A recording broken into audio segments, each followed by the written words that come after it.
Can you hear me at the back? Yes. Good, thank you. Good afternoon, welcome to these palatial new surroundings.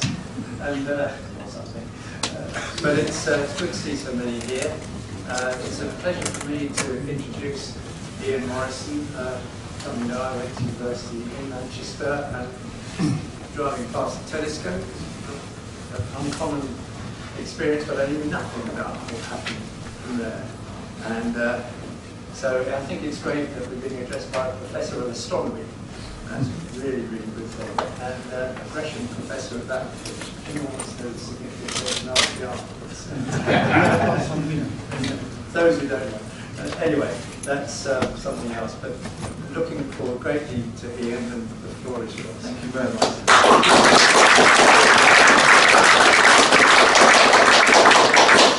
I don't think she'll ever clap too much, you might regret it. Thank you very much for inviting me down. I gave this talk at Manchester, and they seemed to like it, and it suggested I might come from it. So that's why I'm here. Thank you for inviting me. You might notice, we'll have some lights out, and I'll tell you it's time to wake up at the end. Have you noticed my name is spelt in a rather odd way? Yes. It was the original spelling of the name, actually, until some grocers decided to I discovered something very worrying last year. Does anyone know where Donald Trump's mum came from? Oh, this one as well, if we could. Scotland. Hebrides, he writes.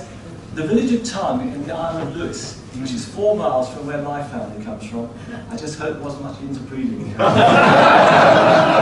Anyway, slight apology. In the first, well, a fair bit of this, I'm afraid there's a bit too much I in it, because from about 65 to probably 85, I was very much involved with computing at Jodrell, so I apologise for that. I'm not an I person really, but excuse me. Okay, let us begin, and obviously a little bit about the history of Jodrell Bank as well.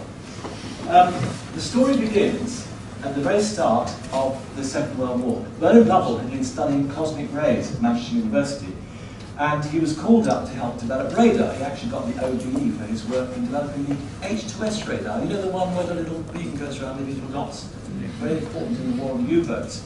Anyway, he was called up, and just a few days before war began, he was sent to a place called Staxon Wold, which is in the hills above Scarborough. And he was there the morning that war was declared, and he could see echoes on the computer screens. And no one was taking any notice, which rather perturbed him. He said, "Why aren't you scrapping any fighters?" He said, "Well, those are echoes, but they are not aircraft. They come and go. We call them sporadics, and we do not know what causes them." Now, he was aware that if you have a very high energy cosmic ray particle, it could produce a shower of electrons which would reflect radio waves. So he thought these radio echoes, radar echoes, might be the result of cosmic ray incursions into the atmosphere. So radar might be a way of studying cosmic rays. So when the war ended, he got hold of some army radar equipment. He tried it outside the physics department, Oxford Road, Manchester. It was useless. And the reason was, in those days, there were trams going up and down. Like the ones at Blackpool. You know, there's an arm and a hook. He bounces and sparks. Lots of interference. He found out that about 20 miles south of the university, the botany department had a field where they were testing crops. And he got permission to bring his equipment out there in December. And I think they got here actually on the 13th. Outside these 2 wooden huts. Just notice that little sapling. Do you see the one on the left there? Come back to that. Anyway, it took them a day apparently to defreeze the diesel and generator. On the 14th, they got lots of echoes. It didn't take long to realise they were nothing to do with cosmic rays, but were in fact echoes from, I like to call them shooting stars, but meteor trails. The little dust particle, as it burns up, ionises the atmosphere, lots of free electrons, reflect radio waves. That wasn't what they were there for, but it was interesting, and they carried on doing that work for quite some time. In fact, his first book was about that thick on meteor astronomy, and it's that thick because in those days the paper was about half an inch thick. No, it's a good book. So, the university, after a bit, bought or leased the adjacent field. Lovell started off, can you see my pen? This was the first field, so I've done that here. And this became the Jodrell Experimental Station. You can see a couple of antennae here. This was a search. Now that's the point. This does not work on those things, does it? Do you see this little thing here? That was a searchlight aerial that could actually look all around the sky, fully steerable, and rev up Argus. But you're not seeing, but you are seeing, what was then the world's largest radio telescope, 218 feet in diameter. And it's over here, between the powerhouse on the right and Park Royal on the left. Can you see the mast? Yeah. The reason why you can't see it is because the surface was made with a wire mesh. So radio waves coming from straight up would reflect on the surface back up to the top of the mast, where there's a feed that collected the radio waves and came down cables into the receivers. Now you might well say that what's the point of actually having a radio telescope just looking in one direction? Of course, as the Earth rotates each day, can you see a strip of the sky comes overhead? And if you then tilt the mast, you look at another strip, and another, and another, and another. So after a while, they could make a map of the sky about that width in angle all the way around. Now, that's quite a lot. Seriously, it's quite a big area. And they made some very nice discoveries. In 1572, Tycho Brahe observed a supernova in the constellation of Cassiopeia. He showed it lay beyond our solar system. That was interesting because the church at that time said nothing beyond there. The stars were immutable. He showed they weren't. So he became very famous. I'm sure some of you have heard of him. That was good. And you can't see it at all visually now with optical telescopes, but we detected it very firstly with our transit telescope, as it was called. Perhaps more significant, they were able to make a crude, and that means not too accurate, radio map of the Andromeda Galaxy. It's our nearest giant galaxy to us, 2.5 million light years away. And can someone remember 2.5 million? I'm sure this lot you will. Okay, remember that. And it showed for the first time that we could pick up radio waves from objects that lay beyond our own Milky Way galaxy. Fair enough? That was quite important. So Lovell realized if only he had a telescope at least that big, which could look all around the sky and also track radio sources as they moved across the sky, which means you could integrate for longer, it would be well worth having. And he got Charles Husband, a bridge designer, to design what was to become known as the Mark I radio telescope. Initially, it was going to have a wire mesh surface, which is why you can't see it. But for some reasons, one of which I suspect was military, it actually was given a metal surface, which can you agree was a lot heavier. So the backing structure at the back of the dish had to be much greater in strength and weight. And that actually brought out a problem in Husband's design. I'm not sure he was that good an engineer. Does anybody remember the Tacoma Narrows? Right. It actually broke up in a steady wind. It started oscillating. Now, look, if I had a long stick like this, a ruler, if I hold it like this, would you agree I got lots of control? If I control it with two little fingers in the middle, would you agree I haven't got lots of control? And if you look at that Husband design, can you see? You're only controlling it from the gear rings, which are about that wide at the centre. Anyway, Lovell gave a talk about this at the National Physical Laboratory in Tellington. And someone came up to him after and said, "Sir, I believe, or have you actually put a model of your telescope in a wind tunnel?" Lovell said, "No." He said, "Well, I think you should." So they made a 10-foot model. They put it in a wind tunnel. It lasted about 5 minutes. So in order to get around that problem, it was given with an additional, this is not working. Can you see that big arc underneath? Yeah. Well, it was called the wing stabilizing girder. We always call it the bicycle wheel. That, of course, added friction. It stopped the thing oscillating. Now, I just want to jump an awful long way ahead, just because it's interesting. This is a picture taken from that original transit telescope, which someone's standing on.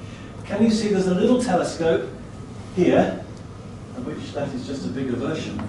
But can you see a little bit of a curve and arc behind? Can you see that on this side? Now, we used that one to track the Apollo astronauts to the moon. And we followed the Eagle, Apollo 11 lander. And this was the track we got. This really is it. It was coming down under very smooth computer control. There's a nice article in your what's your magazine called? About all of this. Do have a look if you haven't read it. I was reading it when I got here. Okay, but then Armstrong realized he was about to land in a crater. He took manual control. Can you see he lifted it up slightly, wiggled across the surface, and finally landed here. This is the very slight change in Doppler due to the moon's movement. And apparently only had 15 seconds of fuel left, if you hear the story. So I think that was quite good proof they went. Well, do you know, in about 2001 or 2, Fox Television, is that Rupert Murdoch? Obviously not very good. Anyway, they produced a film saying that Americans never went, which was rubbish. The following year, Canadian television produced one saying yes they did, and I was in that film, describing what I just said to you, intercut with Buzz Aldrin saying what was going on, and it fitted like a glove. So that was just interesting. Right, this was the control room as it was completed, and the telescope was originally driven with a hybrid electromechanical computer, a wonderful thing designed by John Davis, my boss for many years. You set up the source coordinates on that control desk there, and it all whirred away, and the telescope, you can see in the background, followed the radio source around the sky. The trouble was, as it was being commissioned, the engineers walked off-site. They weren't being paid. Husband was about to sue Lovell for non-payment of fees. And I was told not that long ago that the university was about to convene a meeting where Lovell would be sacked. He'd totally overrun the budget. That wasn't good. We were saved. I don't know what saved us. The launch of Sputnik. Now, Sputnik 1 was launched by a Russian ICBM. Do you know why they had, why they were so good in the early days of the space race, better than the Americans? They'd stolen the right the Germans. It was because their nuclear bombs were bigger and heavier. They needed bigger rockets than the Americans did, so they had to build them. Anyway, we were able to track that. In fact, obviously phone calls went out from the Ministry of Defence. The engineers came back, they commissioned the telescope in double quick time. A powerful radar was added.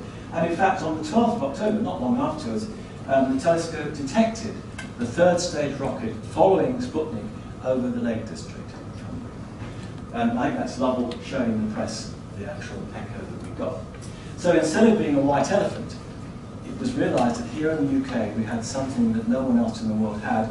We spent a lot of time in those early days helping both the Russians and the Americans with their space tracking. We were asked to control the launch of the first American rocket to the moon and bring back its telemetry. It never quite made the moon, which was a pity. But have you heard of Van Allen? Dr. Van Allen? On that craft, in that rocket, there was a little magnetometer, and it discovered the Van Allen belts, which are quite important. So it was a good thing. Okay, now some astronomy. I think the most important thing that telescope did in its early years, in the 60s basically, was when it was linked to a small portable telescope that was driven around the country. Its signals were sent back to Jodrell Bank using a microwave radio link. Can you see it on the left? Yes. I can't point. We had a repeater station up on Hull Moss. Do you know the Hull Moss transmitter? And anyway, the signal disappeared, and so when someone drove there, it took them about an hour and a half, 2 hours to get there, a big Pantechnicon had actually parked in front of us. Now look, its signals were combined with those of the Mark I radio telescope. If you gradually increase the separation of the two telescopes, i.e. by moving this one, I think it first went up to the Cat and Fiddle pub on the hills of Mac, which you can see direct light. Then it went up to the Welsh Hills, again, line of sight, and then gradually further and further away. You can, after a year or so, measure the angular sizes of the 300-odd radio sources that we knew of in those days. This was before my time, I might say. Now, you probably know that the moon is 30 arc seconds across. Yes? As is the sun, which is why we get those lovely eclipses. Fair enough? If you take a photograph of the sky, the atmospheric turbulence in the past, not so much true now, would limit the size of a stellar image to about 2 arc seconds, maybe 3. We showed that 7 of these 300-odd radio sources had angular sizes less than an arc-second. So on a photographic plate, can you see they look like stars? They had the name, anyone know? Quasar, quasi-stellar object, looking like a star. And it was first thought that there were probably rather special stars in our own Milky Way galaxy. But we finally found precisely where one was, sufficiently accurately to allow the big Palomar telescope, oh sorry, that's another telescope they used, the final telescope, down at Deptford. There were two telescopes there, one of which became ours. Anyway, once the precise position had been found, the Mount Palomar 5-meter telescope was able to photograph it. And you can see, although the main part looks like a star, can you see the jet? Yeah. And for a rather lovely technique where the moon goes in front of something and occults it, we knew in the radio that there should be a little core and a jet. Can you see? The core is obviously right in the center of the blob, but you see the jet. So we knew that was it. A wonderful guy, Martin Schmidt in America, was able to measure its distance by looking at its spectra, and not just 2.5 million light years away, it was 2,500 million light years away.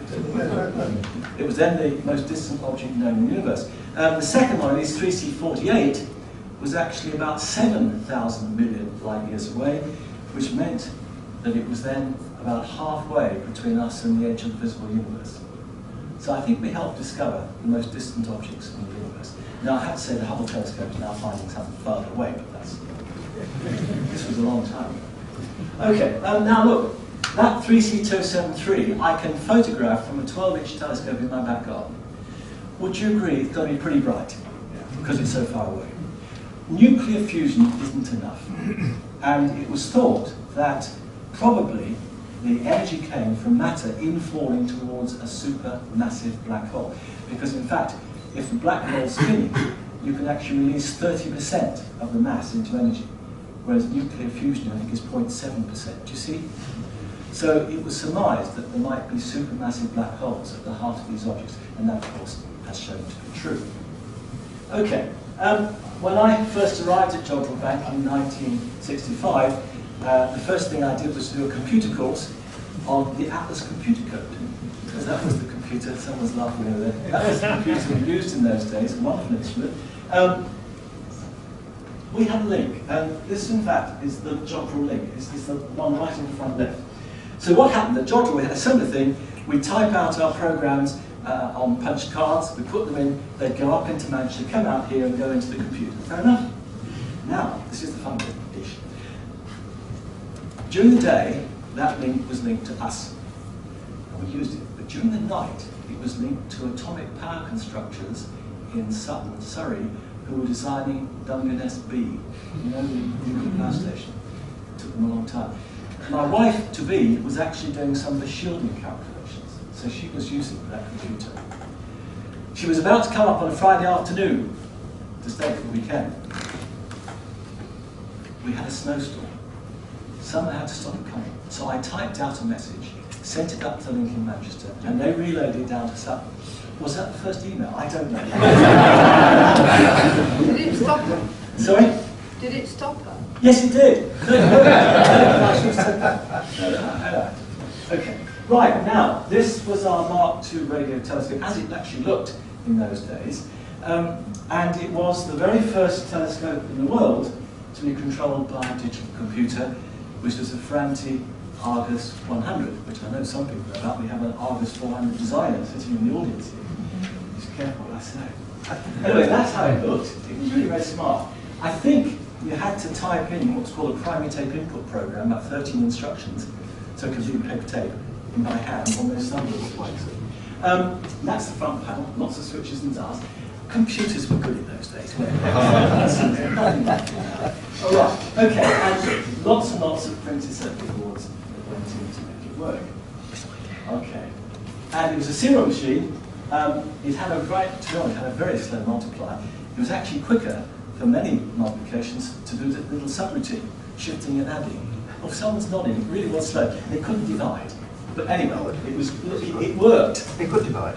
Oh, could it? I apologise. Okay. Okay, now look, I arrived at Jodrell in '65. A little bit about me for it's relevant. I used to have to wear very thick glasses. I'm not tonight. Why is that? Because I've had 2 cataracts now. Brilliant. My eyesight is now fantastic. I can't see anything close up. It's a pain. Right. I live in a little village by the seaside, so it was very dark. The optician was a great friend of my dad. He gave me lenses. I made little telescopes when I was about 11 or 12. So I could see the moons of Jupiter and the craters of the moon. So I got quite into astronomy. My dad was quite keen too.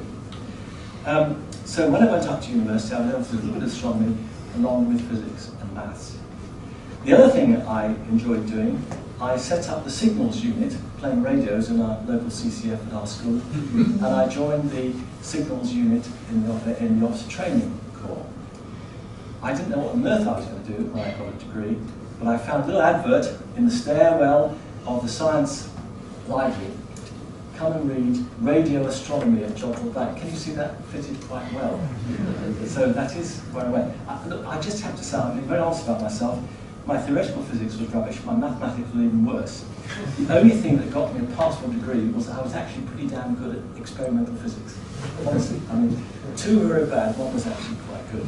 And that had a lot of impact. Now, before we started our PhD, we had to spend a term, the autumn term, having lectures and also doing some lab work. And that was the problem.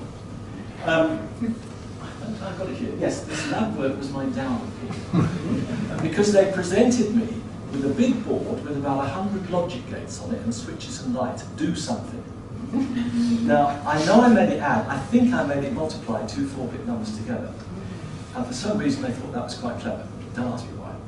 So, I was actually given what I think was the most horrendous PhD project that any poor student has ever had at Jodrell. And that was to join the Lunar, the Aperture, the radar group, to help build a lunar aperture synthesis radar. Now, it needed a hybrid computer. That's part analog and part digital. A hybrid computer, that wasn't too bad. I designed that with no great problems. But we needed to have a digital computer, and we couldn't afford one. So what did they make me do? Go across the Mark II building, take home all the manuals for the Argus 100 and design something that can do as well, if not better. Isn't that stupid? But I did, and it worked. We actually was a good bit faster because we were able to use we used diode transistor logic, which I think was a bit quicker because things have moved on a bit. So I did have to build a machine. It was a serial machine. It was a bit faster. I put in a pretty fast multiplier algorithm because we needed that. It could divide, but as you say, I wasn't sure about that. Again, the PTI program, we made a little read-only memory using diodes, if that means anything to you. So it was there, we didn't have to take it. We only had a 4K 24-bit core memory initially, but we actually came down to London and took back quite a big memory from memory system from one of the insurance companies. And so we had one of the biggest memories in Manchester at the time. Anyway, it would still not be fast enough because the inner loop of our analysis data acquisition program had to correlate 2 24-bit numbers. How many were the same of the 2 24-bit words? And the actual little loop to do that in software takes a bit of time. So basically, I put in a correlate function, and all you had to do, it did one function, it looked at all the bits in sequence and counted them up in a counter when it was the same, and we just had to read that in very quickly. So that speeded up the inner loop an awful lot, actually, and it made it all work. So it did work. I mean, no good effect, to be honest. But there's the moon. That was our radar image, equivalent to a 40-kilometer diameter dish. So that was doing quite something. And you can actually see the brightest thing. Can you see the crater down left with the rays from it? That's Plato. Not Plato, Tycho. And we showed its surface was totally full of rubble. But there are other parts of the moon where, in fact, we were trying to get an idea of the size of boulders about this big. And you can see there's some parts of the moon, which is where we went, where things were great. Anyway, that was my first introduction to computers. Okay. Now, by the end of the 60s, the Mark I telescope was beginning to show signs of metal fatigue around the tops of its towers. And so it was rebuilt to form the Mark Ia, which was a horrible name. On its 30th birthday, it was renamed the Lovell Telescope. And that's what I'll call it from now on. And they didn't get there till '87. You can see 2 big semicircular girders. took a lot of the way to the pole. And to keep the whole thing balanced about the rotation axis, can you see they need extra weight on the other side? So there was a new surface. So the surface you see is the new one, the underside of the old is the old one. Now that has been decaying, and it was thought that bits might fall off and kill people at our Discovery Centre. So that's now being almost completely replaced. So there's a new surface. And just a quick aside, do you see that little building at the bottom of the right-hand tower? Called the Marconi Hut. What did Marconi make? Radios, also radars. That was a very powerful radar in there, because for around 3 years, Jodrell Bank was the UK's early warning radar. Did you know that? It was secret until relatively recently. What was the worst time? It was 60 to 63. What was the worst time during that? Right. And I'm told, I wasn't there then, that the telescope was horizontal, looking towards Lithuania, because that's where our spies said the ICBMs aimed at the UK were located. And you know, James May, of the three of them, he went there some time ago in a film, and they showed him some of the silos. So I think that's probably true. So it did play a role in the UK defence. Okay. Anyway, at that point, we transferred the Argus 100 from the Mark II telescope to control the Lovell Telescope, Mark 1A.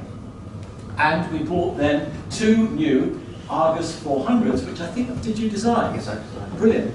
Lovely machines, incredibly compact, I have to say. And they used little tiny integrated circuits in Yes. fans. Yes, take all those kinds of geobiology. And that was a core memory. That's core memory. A tiny core memory. 4K words, 24 bits. Okay, exactly. Well, that's the same as we had in our one. So the first one was used to take the place of the Argus 100, and because it was more powerful by quite a bit, it would actually not only do the control of the telescope, but also help acquire the data. So that was done. And then the second one, we took over to what's called the Mark 1A observing room, and it was used there just for data acquisition. So we had 1 Argus 100, 2 Argus 400. And they worked very well for a long time. I don't remember having any problems with any of them, actually. When that telescope, bit of astronomy, when that telescope was refurbished, rebuilt, it made a survey of the sky around the plough, looking for new radio sources. And they discovered what looked like a peanut, 2 little blue objects, 6 arc seconds, very close together. When this was looked at using the Hale telescope, Mount Palomar, it was seen, in fact, there were 3 objects there. Can you see the top and the bottom one have got little spikes on them? They're diffraction spikes. It actually tells us that they're quasars. They're far away. The one just above the lower, can you see it doesn't have the spikes? It's actually a galaxy which is about halfway between us and 2 quasars. It was discovered that the 2 quasars were identical. We don't really believe that there are identical quasars out there in the universe, so what's going on? It's all down to Albert Einstein, who has an awful lot to answer this. This is the idea. I could do experiment. There's one quasar, and here's a galaxy. All right? You're over here, we're over there. We can see that quasar directly, all right? That's the top image. But the light and radio waves coming down below the galaxy get curved up because it forms what's called a gravitational lens. It distorts the space-time around it. And so we're actually seeing a second image of it. Do you see that? Now, would you agree, it must take longer to go down and up than it comes directly to us? You can measure that, 417 days. So if we had in our mind's eye a wonderful optical telescope, we could look at the bottom one and see a couple being married. Simultaneously, looking at the top one, 417 days later, we could see their baby being born. Do you see that? Now, it might be the other way around these days, but nevertheless, can you see time and space get mixed up? Einstein called it space-time. From this, we were actually able to measure the rate of expansion and the age of the universe. There's a wonderful number called Hubble's constant. Anyone heard of Hubble's constant? Right. Then, it was 77, 76. One lot of astronomers, optical had 50, one lot had 100, and they shouted at each other at conferences. We got a value of 68 plus or minus 12, so that was not very good. What do you think the current value is? 68. Plus or minus a little bit. There's some, you agree, some controversy about that. But nevertheless, we got it right. I'm quite proud of that, actually. Okay.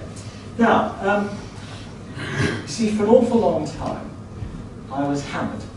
I mean, I got my lectureship on the basis I would help develop the computers and control systems of the telescope, so I can't argue. But I wanted to be an astronomer. Well, they occasionally let me out. And we did have what's called a phase stable interferometer, the Mark II, Mark III, because as well as the Mark II that you've seen a picture of already, we also had a similar sized telescope somewhere away at a place called Wardle near Nantwich. And it was one of the first phase stable instruments in the world, which meant you could use it to do very precise positional measurement and also some structural measurement. And that's the phase correction we had to do. Don't worry about that. Okay, now, again, the analysis of the structure of quasars, which is what we were using it for, had to be interactive, so we couldn't really use the Aperture computers for that. So for some reason, they got me to build a 48-bit floating point system, along with a 24-bit, which I knew how to do. Anyone know about KDF-9? My buddy was using one at Newcastle University. I thought it was rather good. I had one of the first Spectrum reverse Polish, and then the Hewlett-Packard. Do you remember? With a stack? KDF-9 stack-based. So I basically made a version of that. And we used that for some years for doing, the analysis of our interferometry, but also doing hydroline analysis. Anyone heard the fast Fourier transform? It had just come out. Actually, it's about the only decent bit of software I've ever written. But we use that to do that. So there we go. Now, one nice example using that system. It's very hard to detect black holes by themselves, but if one is adjacent to another star which comes to the end of its life and gets larger, material can fall onto the black hole, and as it accretes in, it goes faster and faster and faster, so you've got friction. The temperature at the heart, before it gets into the black hole, gets up to 1 million to 2 million degrees. Gives off a lot of X-rays. Fair enough? So you get X-ray flares. Ariel 5 was built by the University of Leicester, and in '75 they discovered the largest X-ray flare that's ever been observed. It came from somewhere in the constellation Monoceros, which is just left to Orion. And this is the chart. That Scorpius X1 is the height of the highest flare they'd seen before. Can you see it started going up quickly on the 8th of August, '75? Is that fair enough? What do academics do in August? Every academic, lecturer, whatever, at Jodrell was on holiday except for me. That was not because I was a goody-goody, but Macclesfield in those days was a silk town, and we had our Barnaby holidays at the end of June. Wasn't that a better time to have a holiday? So I'd had my holidays. Anyway, I got rung up, because I was the only person there to ring up, more or less, by Ken Pounds, Professor Ken Pounds from Leicester, saying, look, we've got this object in Monoceros somewhere, we don't know quite where it is, can you look for it? So I immediately went over to that Mark II telescope and did a big sweep scan, but we couldn't find it with that. I was always the only person there. However, we were able to use that Mark II, Mark III interferometer, right, to make a very serious survey of that part of the sky. It's all done on paper charts in those days, and the chart was at least the length of this lecture theatre, not slightly longer. Where they said it was, or thought it was right in the middle, right? We found it 2 inches from one end. So we actually got a very accurate position, which meant you could obviously observe it with optical telescopes.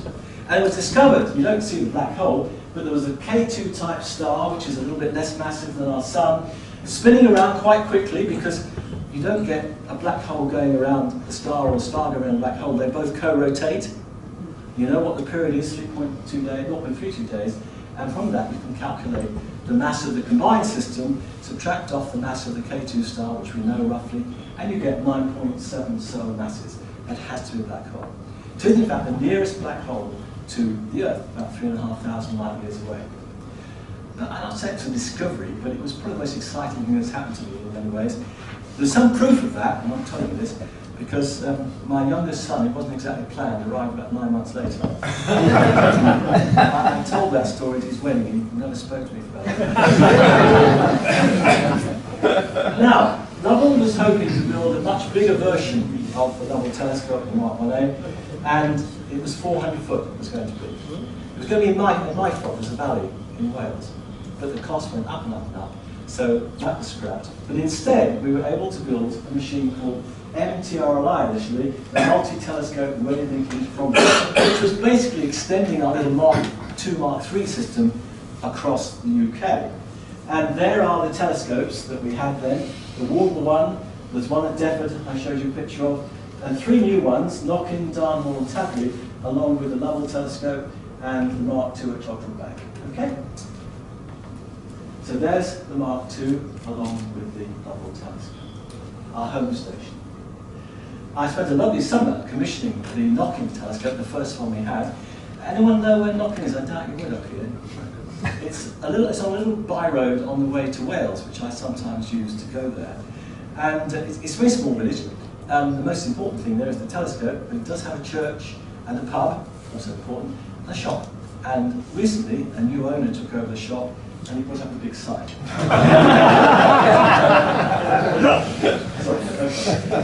If we include the Lovell Telescope, because it's big, it doubles the collecting area. It makes MTRLI as it was, we now call it Merlin, twice as sensitive.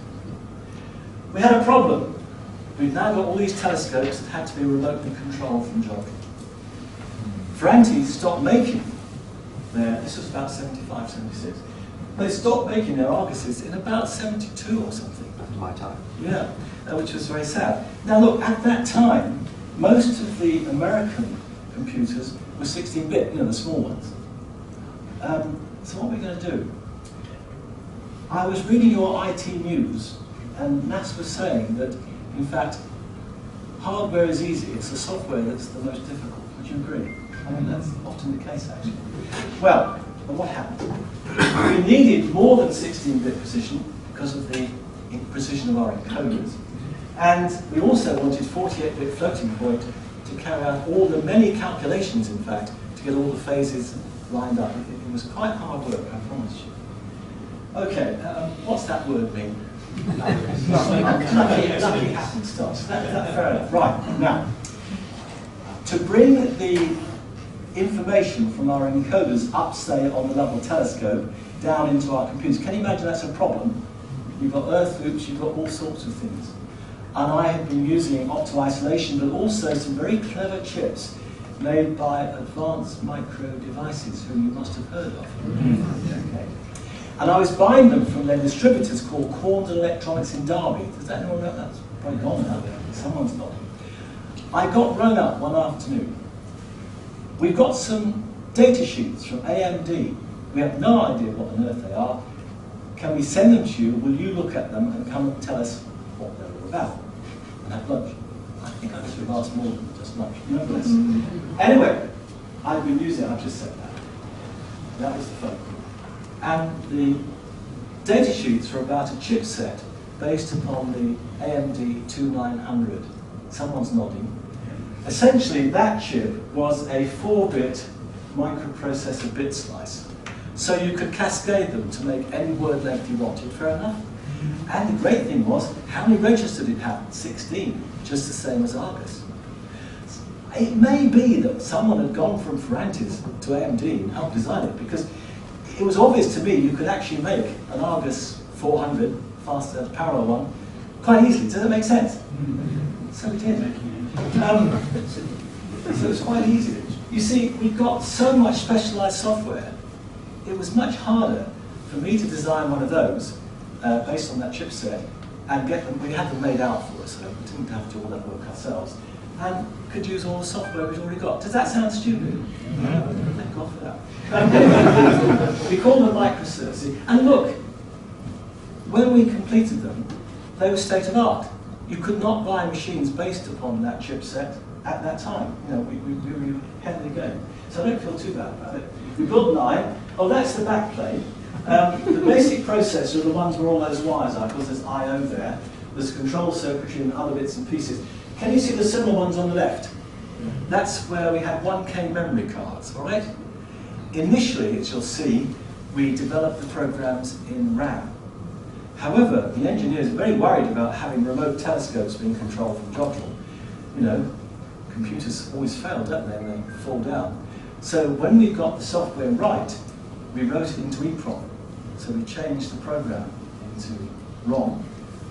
Again, would you agree computers can fail sometimes even if it's in wrong?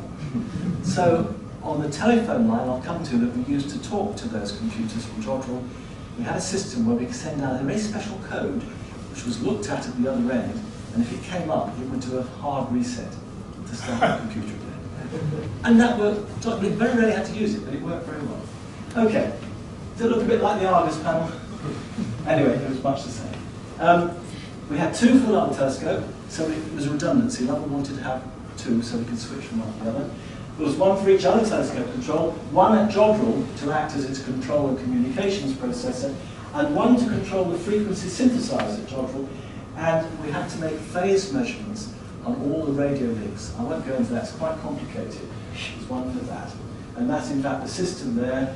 We had to have 1 picosecond stability over 250 kilometers. That's a lot, isn't it?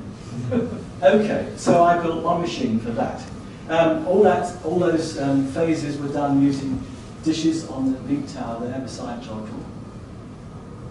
I said the software was burnt into rock.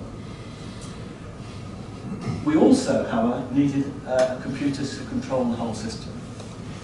And they made me make a 48-bit floating point system to go with a 24-bit fixed point, and that became known as SERSI-F. And that was stat-based, which, as you'll see, was quite important. This was the comm system. Someone used the word polling when I was listening at lunchtime. We wanted a highly secure system. There was no way into this from the outside world. We didn't want any clashes. No Ethernet can have clashes. So what happened is, a little polling system there would talk to every one of the computers in turn. Can you see? You'll go, you'll go, you'll go, you'll go.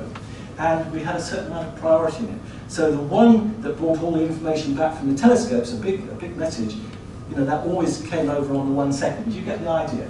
So that actually has worked very well indeed. Now, has anyone heard of this horrible language?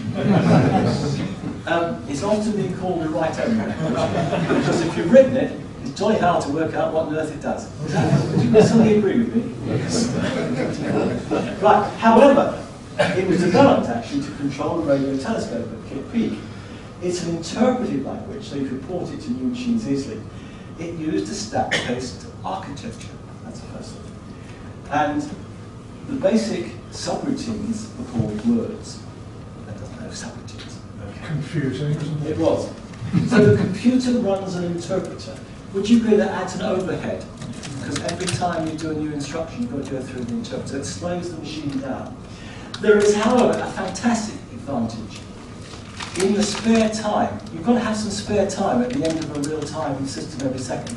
Do you agree? Otherwise, the whole thing falls apart. Okay, and during that second, if we'd rewritten the bit we thought was wrong, we could swap it over, do you see? So we could actually update and improve the software without having to restart the whole system, getting all the telescopes lined up. Do you see the problem? Without that, I don't think we would have actually commissioned Merlin at all, or MTRLI.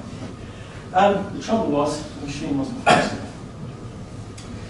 However, it was stat-based. And if I had ever had one slight moment of good thought, I realized I could teach the computer forth. I could build all of the fourth worth, the basic ones, into its microcode. And so we basically had a machine that could directly run the fourth language. There have been others since then. This may have been the first, I don't know.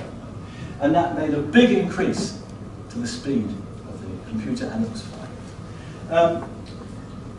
We upgraded Merlin around the early 90s. We lost our Lovell Telescope. We gained the Lovell Telescope at Cambridge, a 32-meter telescope you see there. And that's the array that we had then. The Depth Telescope was upgraded. Remember the picture early on? That was upgraded. That's part of Merlin.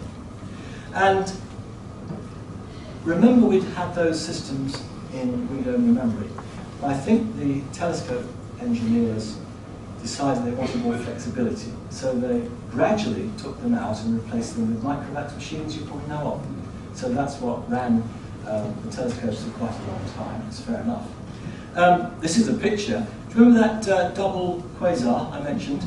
Well, that's the direct image at the top, and you can see the jets coming up, which is what quasars do. You don't get a jet on the bottom one because it's just a little bit that gets done. Can you see a slight blob where the galaxy was? So we had high resolution. We had some offline machines. The first big offline machine was a VAX 11780, anybody? With a nice floating point coprocessor with it. And then we had a horrendous fight between Alliant and Convex, mini supercomputers. They both desperately wanted us to have their machine. Well, I won't go into it, but it was pretty horrible. Eventually we got the Alliant, but Convex weren't at all happy. I remember, in fact, we took out the Alliant people to the Edge Hotel in Alderley Edge, and it was all this Nouvelle cuisine. And I came back wanted to go to the Chippy to have a meal. I'm afraid since then things have got less interesting in my view, because we've just gone down more routes. Some workstations that we use to drive Merlin. But we also still do a certain amount of special purpose semi-computing hardware, and I'd like to say something about pulsars. There's our sun, as its heart is converting hydrogen to helium by nuclear fusion. Eventually, all the hydrogen runs out. And then the helium that you've got first converts into carbon, some of that into oxygen. When it's all done, the star basically explodes in what's called a planetary nebula. And this is what our sun's system would look like sometime about 4 billion years in the future. The outer part, can you see it's red? I can see my screen actually in the mirror, which is good. It's red, but that's hydrogen. But you see the turquoise? That's 2 lines of oxygen. So the oxygen we're breathing in this room this afternoon partly came from stars, just like our sun at the end of their lives. Can you see the white dot in the middle?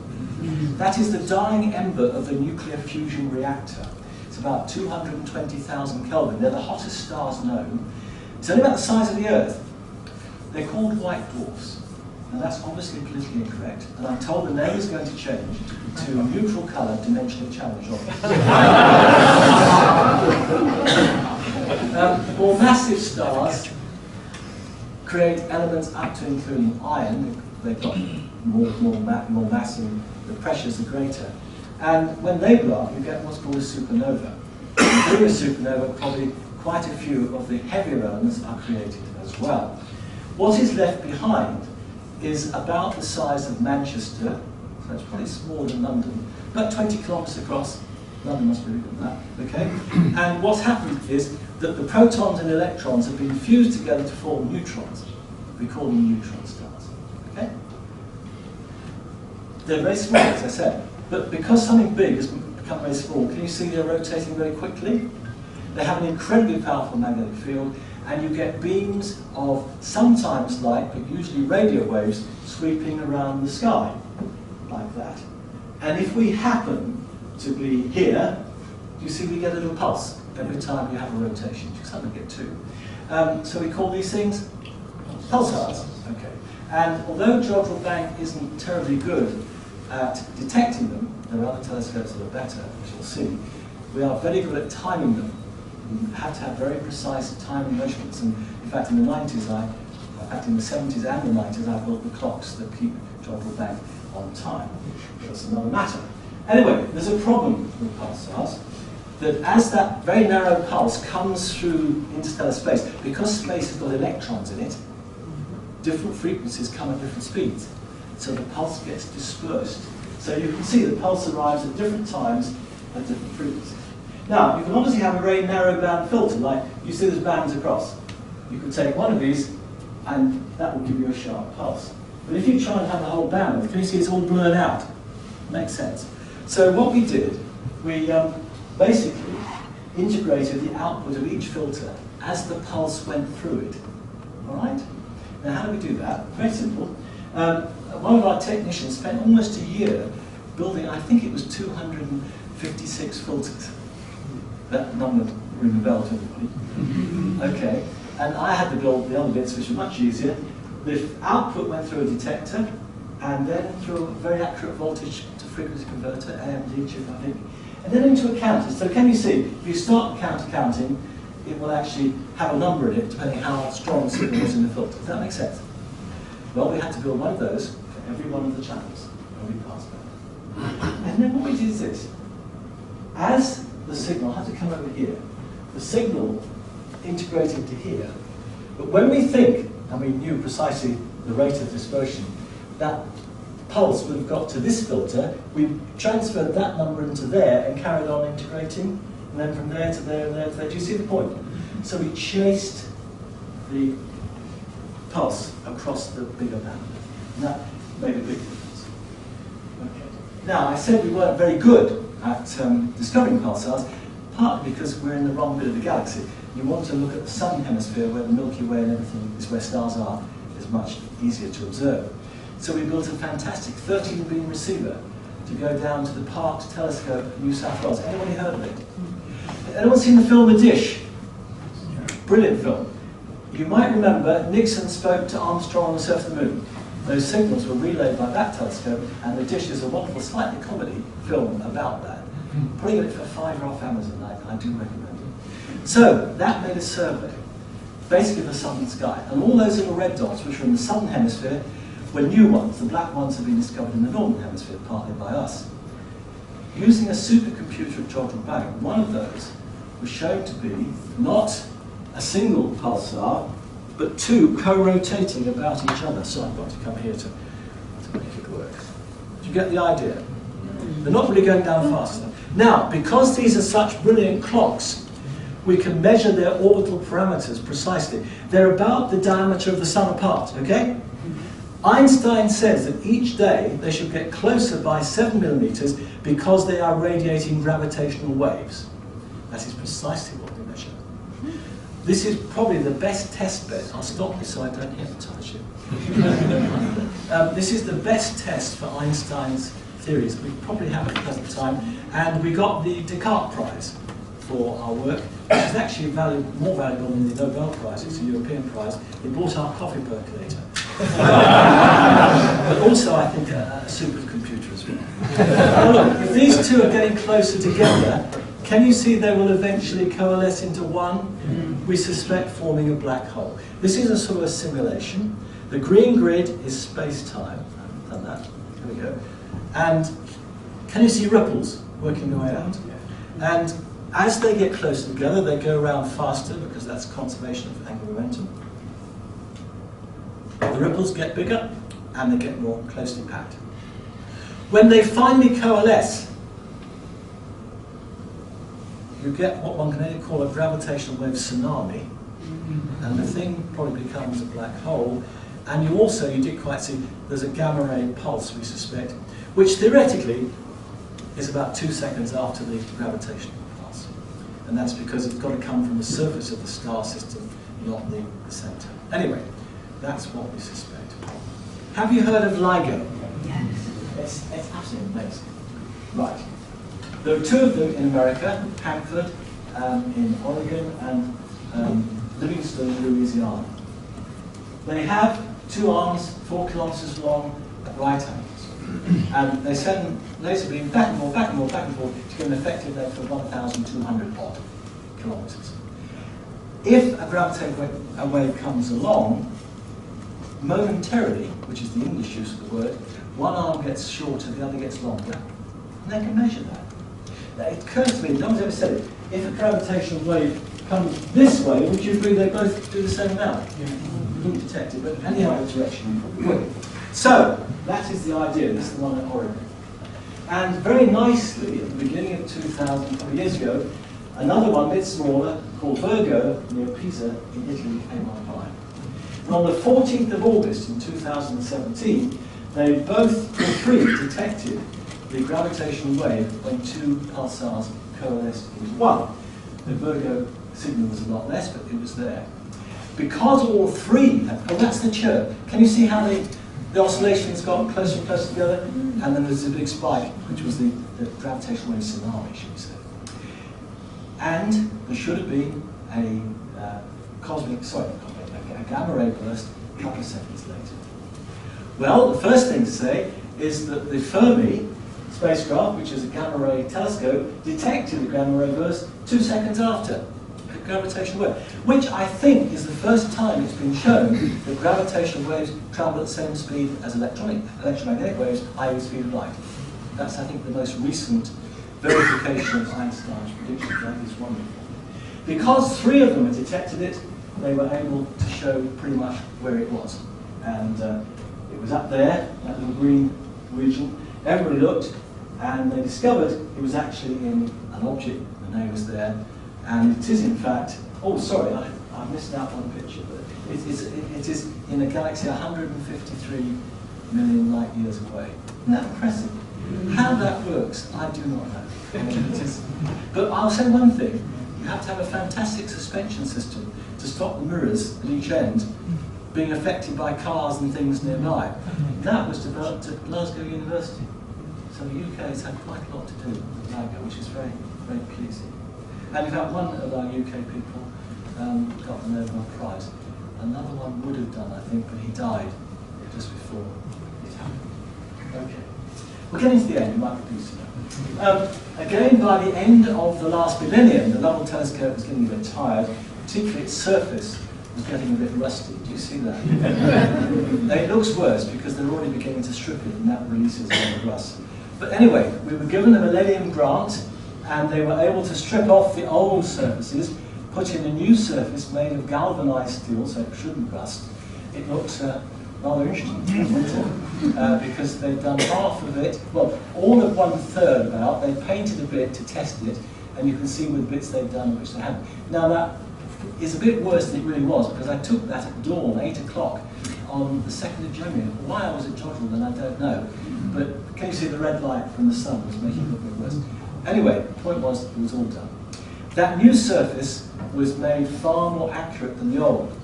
On the left there, this was a measurement done by holography actually of the surface areas. Can you see there's one ring, which is obviously totally wrong around.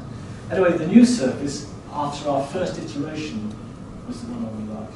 So you can adjust these things. Remember the Backplane telescope? Well, one of our great guys, he made the measurements and went down to do that. So they're high on a big lift thing to get up to it. They spent about 3 weeks adjusting it. We found it was twice as bad as it was. He got the sign wrong. So every panel that should come out went in and vice versa. So they had to do it all over again. Right. Having done that, and they used a 2-pot epoxy paint. You know the one they got on the Forth Bridge now?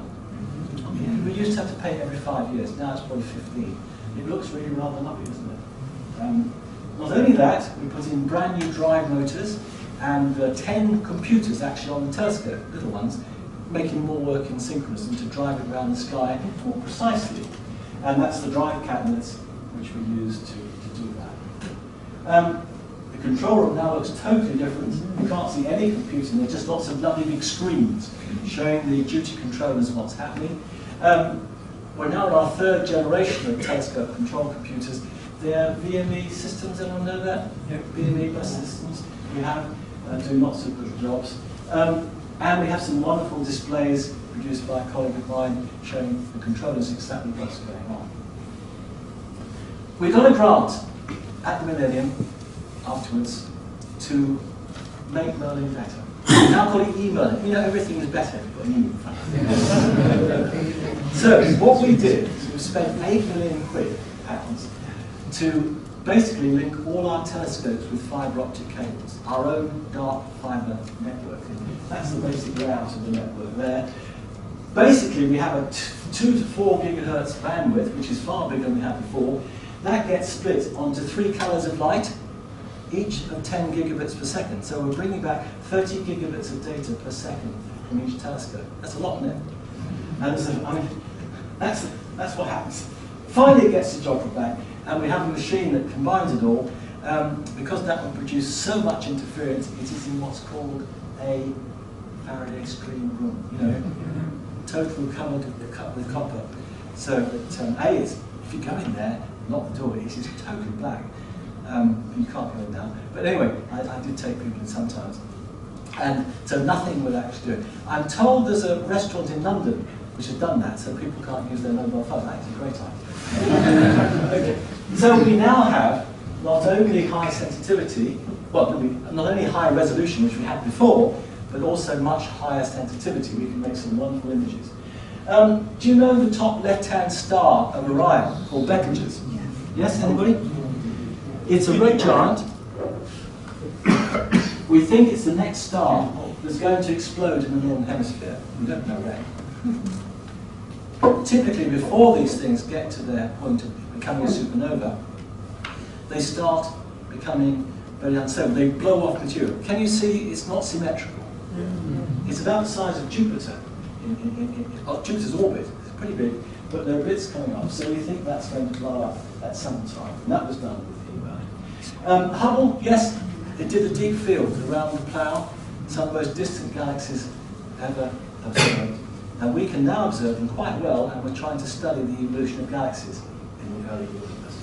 So it's not a bad instrument. We're hoping to make it bigger.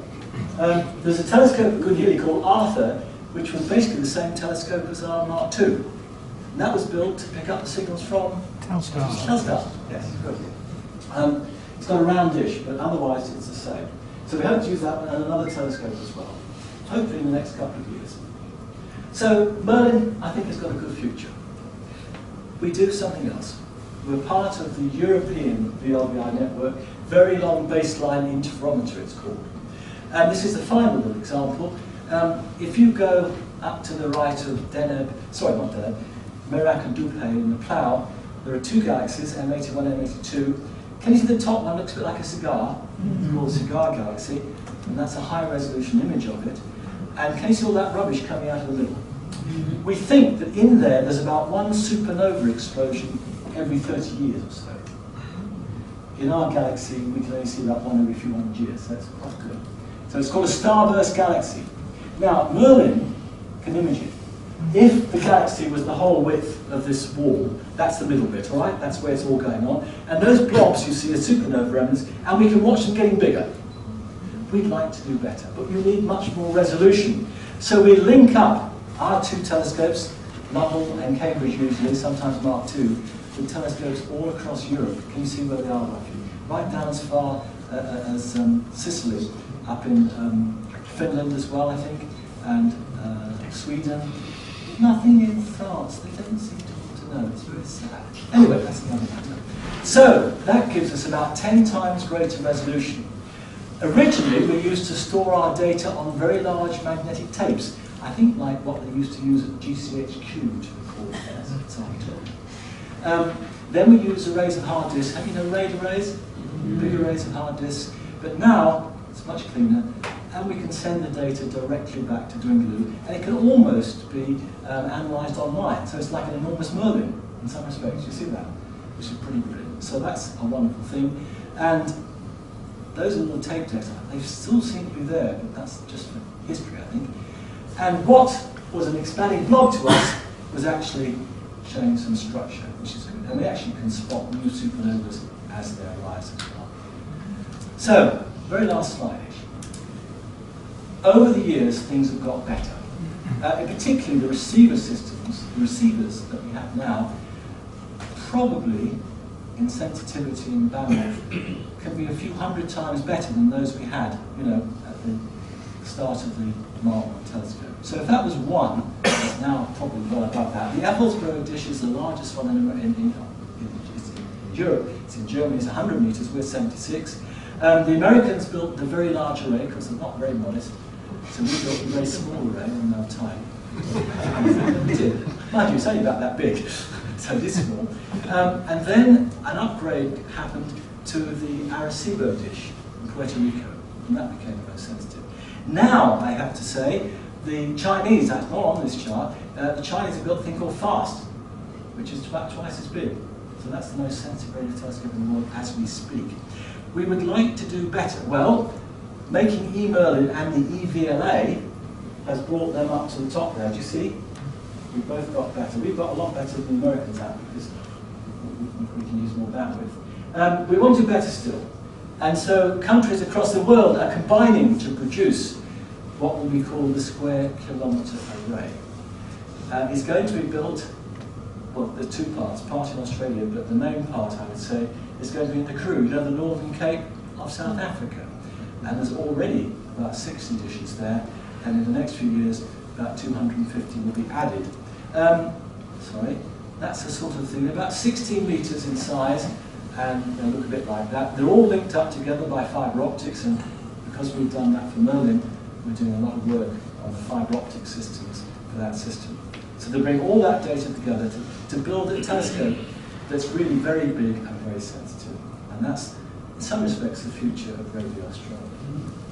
And the good thing, well, I don't think it's a bad thing, is that the world headquarters has just been completed at Jodrell Bank. And this is it. Now, here's our little observatory. Can you see down here?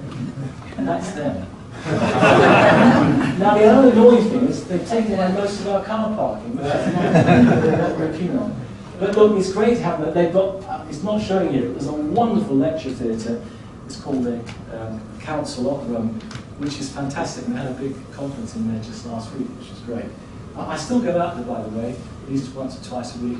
They just forget to pay me more. So that's there. I think it means that the future of Jodrell Bank is hopefully okay for 50 years. Our Lovell Telescope is now having its third rebuild, and hand on heart, that telescope is better now than at any time in its life. It really is. Everything about it is better. And Merlin does great things, and our link up with Europe also does great things. So I hope we'll be around for a long time as well. So there we go. I'd just like to say that it's not really me you should thank for this, but Bernard Lovell, without whose vision, none of us would.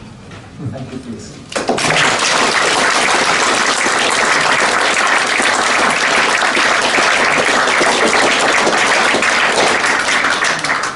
Actually, that's a stunning combination of fact, humour, just a quite amazing. Thank you very much indeed. Now we have time for some questions. Is that scar the one you can point it after you've taken the images, so to speak? No. Well, yes and no a bit, because there's an area of sky that the telescope dish size determines, and what they have to do is to say we will look at a particular bit in that. But if they can store all the data, which is actually quite hard because there's an awful lot, you could then reanalyze it and look at something else. And the amount of data you need to transfer is more than the existing capacity of the internet around the whole world. I think that's probably true. Like that, and you've got to get it back to Jodrell Bank. Well, not all. There are going to be data processing places around the world, but it is a problem. You're quite right. The amount of data that this is going to produce. I've got another silly question here. I've got a picture of Sir Bernard Lovell. Yes. And he's standing in front of the Benson plotter. He is, yes, we've used those. I own one, and Andrew in the back of the room owns one. And it's very hard to get hold of the paper. But I see on top of the filing cabinet there are some reels of paper. Any chance they're still there? I don't think so. This is wonderful. Oh my God, this is taking me back. Incidentally, over on the right-hand side is some of that pulsar machine I talked about. So, God, that's taking me back. My goodness. No, are you sure? Yeah, oh, that's lovely. I'd learn a lot looking on the website, wouldn't I? Thank you very much. Thank you. Ian, yes. Regarding loads and loads of paper, Jocelyn Bell would have had every sympathy with you, wouldn't she? Stretching the chart paper across the room and trying to pick out a particular point. You know all about Jocelyn Bell. Yeah. Some people say her discovery of pulsars was serendipitous. I don't think it was. She noticed something a bit odd, and most people, probably including me, that's probably just interference, ignored it, not what she was doing. But she stuck with it for quite a long time. And then finally convinced her boss, Tony Hewish, that they ought to look at it in a bit more detail, and they did, and they little pen did little blips, right? Those are pulses. I've actually recorded those pulses using our Lovell Telescope, and we can play them on a loudspeaker so you can actually hear the clicks. We did that when Prince Charles came to, I think, dedicate a new telescope. Had a box with a big red button on it, and he had to press the button. He didn't want to do that. And the telescope then moved onto that pulsar, and over the loudspeakers in line, we could hear the tick, tick, tick, tick, which is sound produced from the pulses. Yes, no, she did a good job. Anybody else? Sir? Yeah, some years ago I visited and spoke with one of your colleagues, Simon Carrington. Oh, you told me at the time there were still systems that were running forth. Now, would those have been the microvaxes? No. I think around the world there are still full systems. I don't know if I said, I thought I put a slide in. The microsociety which we commissioned in August in 1978, because it's got the date on the back, we took out of commission in 2017, and it was like 39 years of use. Not many computers last that long. Are there genuinely still systems there that are running these codes? Not a job. No, not at all. No, we only did it for that first Merlin system, I'm afraid. They got more sensible after that. Well, I don't know. Honestly, if we had not used Forth, I'm not sure. I helped do all the software commissioning with J.G. Davis, who was the boss. And I don't know how we could have done it. We had to recompile and restart the whole system. I got fascinated with them in my sort of post-grad years with threaded interpretive language, that's quite complicated. So trying to run it in the BBC as well. Just a quick point, you mentioned what's it called? IT News. IT Now. Yeah, I think in the winter edition will be a little write-up of this talk. Only 1,500 words. To be frank, never written up. It was just a means to an end. Whether there was any use, I don't know, but it was. So that's the first time anything has been written about it in any journal of any sort. And I've only really taught. I gave a big talk to the British Computer Society many years ago in Manchester. And one in Manchester this year, and this one, that's it. So nobody else knows what on earth it did. Anyway, was that too stupid?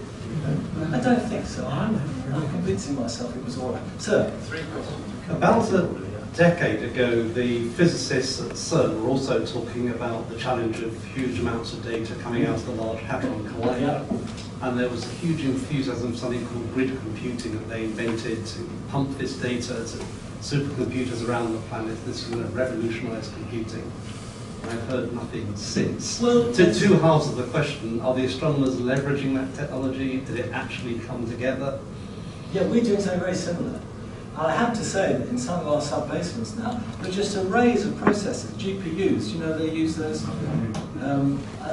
staggering amount of teraflops that are flowing. And so most of the stuff that we ever did in hardware, you can now so easily do by sampling and doing it in software. Things have changed so much.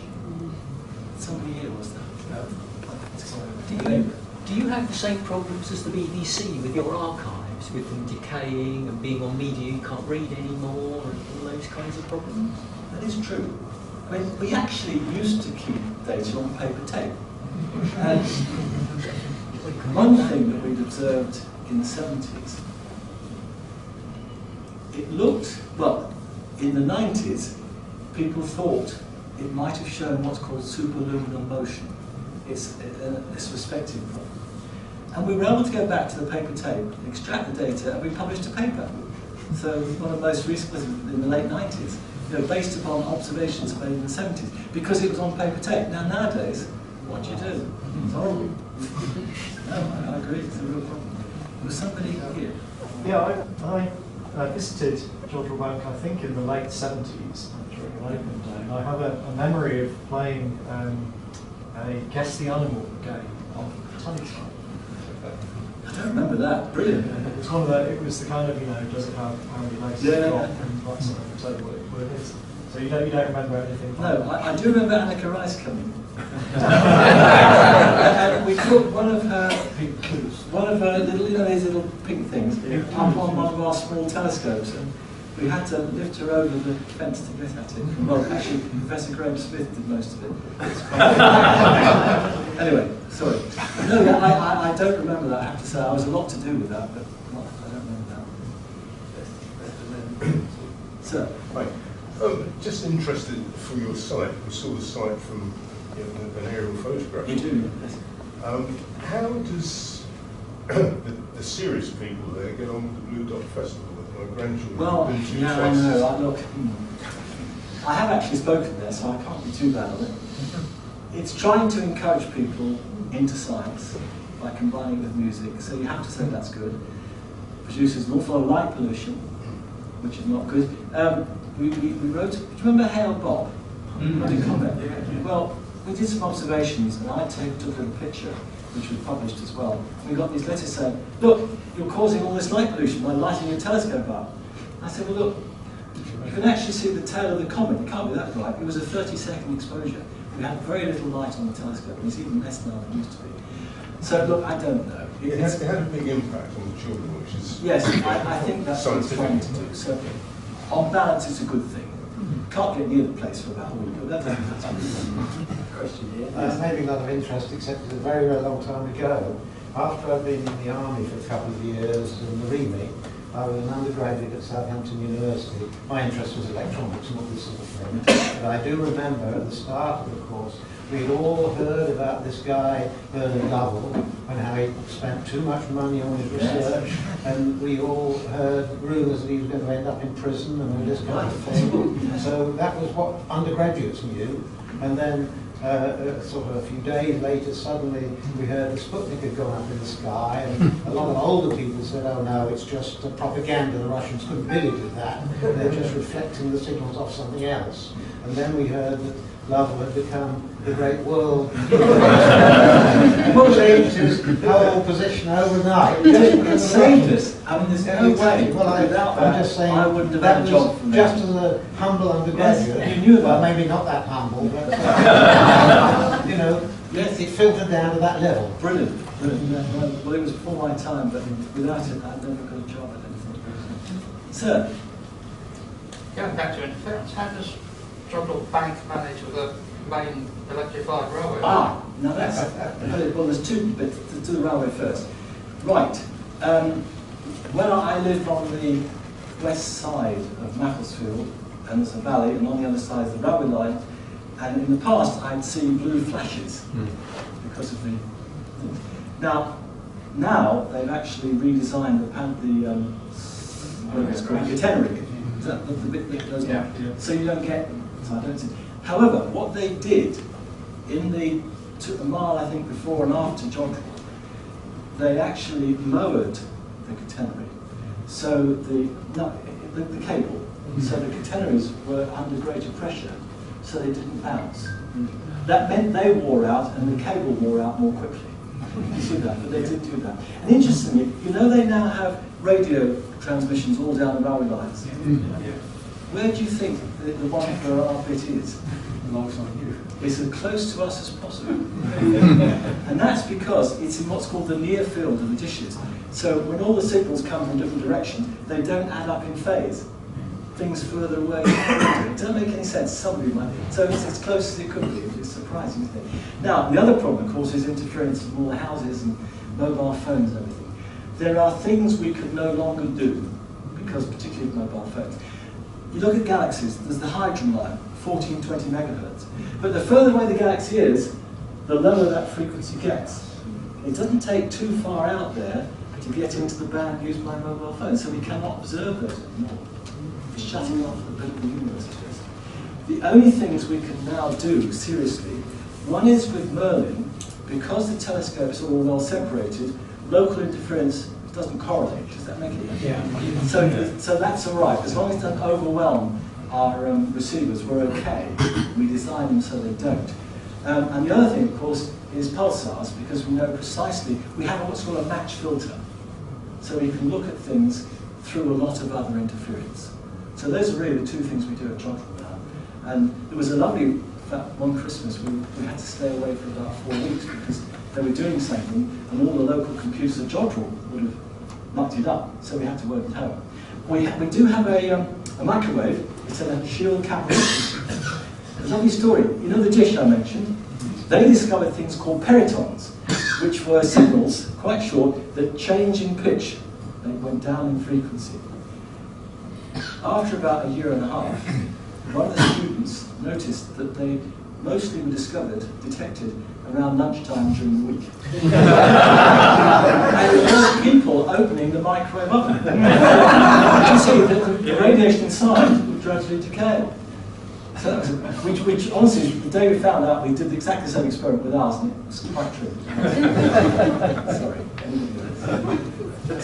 I had a colleague who studied at Jodrell Bank, and he said that he was severely told off because he used to arrive on a rally moped, which would actually produce, I mean, the thing was so simplistic about it produced quite a bit of interference, yes. So he was told to come on a bicycle instead. I can believe that. There was another nice story that at night, about 9 o'clock, 9:30, we got a lot of interference from not very far away from a moped thing. Basically, it was a bloke taking his girlfriend back to home, sitting on the bike so he could come back to her. Yes. No, good point. Yes, sir. About satellites, they get in the way. Not with radio, but they can become a problem with optical imaging. And Musk is putting up thousands of them. It's a real problem, we think. There is some software I use. I take lots of short exposures because I'm doing a lot of astrophotography now. And you can look through and see which are bad. But there's some software that will take the image, it finds the average of every pixel. It goes through all the frames, there might be 100, and it eliminates any pixel which is further away from where it should be. Do you get the point? Sigma kappa filtering, and that can get rid of satellites. But they can be a pain, an increasing pain, but not for radio.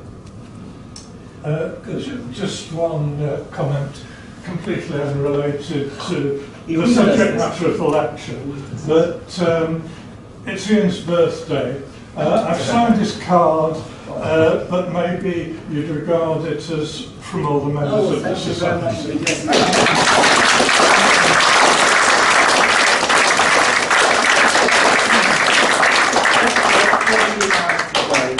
And I'm 76 tomorrow. Anyway, it's very nice to be here. Thank you for being such a nice audience. Cheers. Thank you.